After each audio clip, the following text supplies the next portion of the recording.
My name is Dealiner Shook. I am the information collector.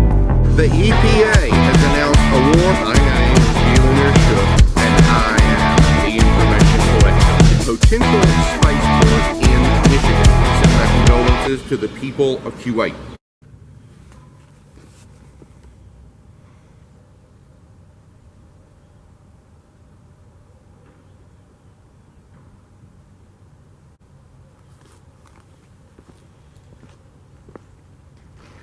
My name is Dealiner Shook, and I am the information collector. Today I'm coming to you from Reedville, South Carolina, a dynamic community between Spartanburg and Greenville, between I-85 and 385. It's the center of a whirlwind of commercial, residential, and industrial activity. I'd also like to take the time to welcome back Merle. We knew Merle would be gone for a while as producer. He is a regular at a Halloween haunted house, and this year they'd wondered if they could even do anything with the pandemic on. But they were fortunate, even though all they could get was a large abandoned grocery store. It worked out pretty well since their horror theme this year was 2020. Starting the news this week. The Pentagon has moved to fund COVID-19 testing production. On October 30th, the Department of Defense announced a $13 million contract to NBIOS International to increase antigen and serological COVID testing up to 400,000 units a week. This is 20 times the current level. They also provided $120 million to Hologic to expand production and increase testing capacity to 13 million tests a month. On October 28th, Walmart wrapped up its first season of drive-in movies.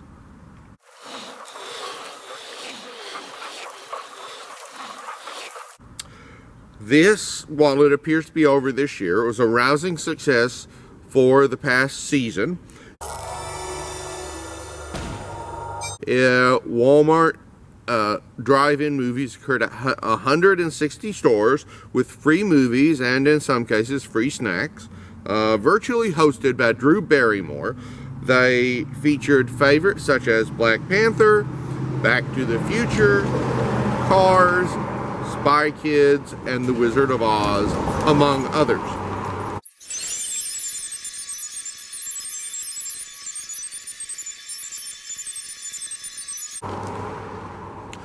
Washington State expanded food assistance for students in community college and technical schools through their Basic Food Employment and Training Program as a continued response to the suffering caused by COVID-19 pandemic.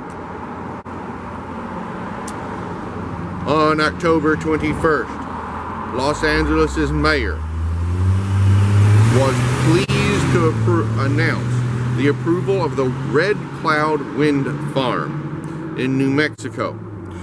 This project, owned by Pattern Energy, will power 223,000 homes in Los Angeles. It saves 500,000 tons of carbon emissions a year and will move toward the city's goal of using half of its energy from renewable sources in 5 years. Governor Kemp of Georgia on October 29th announced that Ken's Foods will be investing $103 million in an expansion of its Henry County, Georgia facilities, creating 70 jobs.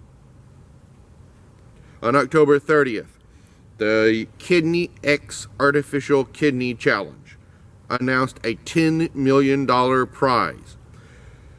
This was funded by the U.S. Department of Health and Human Services and the American Society of Nephrology. The goal is to develop continuous kidney and kidney replacement therapies. And finally, the San Antonio City Council has banned pet shops within the city. By banning retail sales of pets in the city, they hope to encourage adoption from shelters. That's the private intelligence briefing for this week. God willing, I will be back next week with more private intelligence you need to know.